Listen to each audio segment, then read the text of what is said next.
상심증후군은 1990년에 처음 밝혀진 질환이다. 그렇다면 상심증후군이란 무엇일까? 전문가들은 최근까지도 이 질환과 관련된 여러 증상을 이해하지 못했다. 그러나 이제는 그러한 증상들이 감정과 관련된 심장의 상태임이 밝혀졌다. 상심증후군은 타코추보심, 근증으로도 알려져 있으며 85%의 경우 감정적으로 충격을 받은 사건이나 스트레스를 많이 받는 상황 때문에 촉발된다. 상심증후군이란 무엇일까? 심장은 정서적인 외상, 후 몇 분 또는 몇 시간 내에 발생하는 어떤 증상을 경험하게 된다. 특히 이 상태는 여성에게 더 흔하게 나타난다. 하지만 생명을 위협하는 질환은 아니다.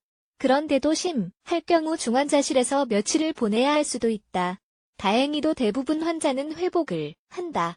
상심증후군은 경고 신호이다. 자신의 감정과 주변 환경의 심리적 압박에 대해 한마음의 반응으로 이를 통해 무언가가 잘못되고 있다는 사실을 깨달을 수 있다. 오늘 글에서는 상심증후군의 3가지 특징에 대해 배워보자. 상심증후군과 심장마비. 유사점과 차이점. 상심증후군 혹은 타코추보 심근증은 사전 증상 없이 갑자기 나타나는 경향이 있다.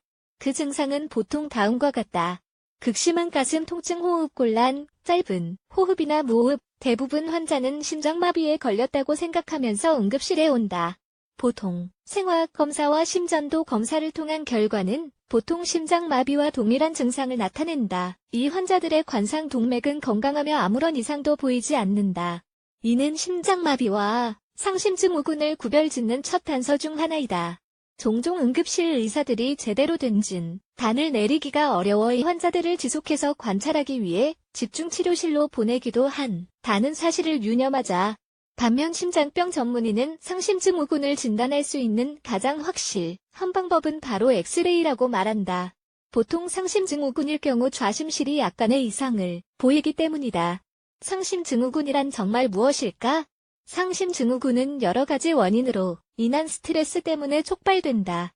전문가들은 이 질환을 일본에서 처음 진단했다. 그리고 목 부분이 좁고 구부러진 타코추보라는 낚시 장비의 이름을 따 타코추보 심근증이라고 부르게 되었다. 이 질환으로 고통받는 환자의 심장은 일시적으로 이와 비슷한 모양이 된다. 상심증후군은 다음과 같은 현상에 대한 반응일 수 있다. 정신적 충격, 나쁜 소식, 극심한 실망, 큰 스트레스를 받는 상황 등이 발생한 이후에 좌심실의 작은 변화를 경험한다. 심장은 아드레날린과 비슷한 카테코라민의 과도한 방출에 반응하여 구조를 변화시킨다. 많은 양이 분비되면 심장에 나쁜 영향을 끼친다. 이로 인해 개양진증, 가슴 통증, 숨가쁨, 어지러움, 땀, 혈압 상승 등이 나타난다. 이 모든 생화학적 영향은 심장 근육이 변화하게 만들지만 좌심실의 변화는 일시적이다. 사망률은 5% 정도로 아주 낮다. 합병증이 생기는 사람들은 종종 사전 증상이 있거나 나이가 아주 많은 경우이다. 하지만 가장 흔한 시나리오는 병원에서 며칠간 머물게 돼 완전히 회복하려면 몇 주가 걸린다는 것이다.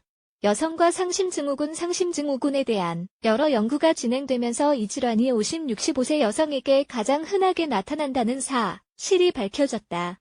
남성에게서의 발생률은 10%를 거의 넘지 않는다. 따라서 다음 사항을 명심해야 한다.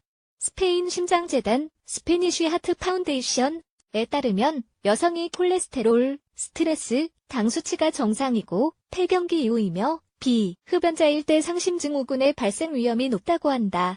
대부분의 경우의 여성들은 활동적인 생활 방식을 유지하며 갑작스럽게 격렬한 감정적 충격을 경험한다. 가족의 사망,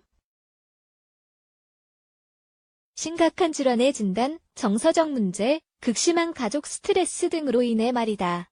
의사들은 우리가 전혀 예상하지 못할 때의 삶이 우리에게 던지는 복잡한 상황들을 가능한 한 통제하려고 노력할 필요가 있다고 조언한다.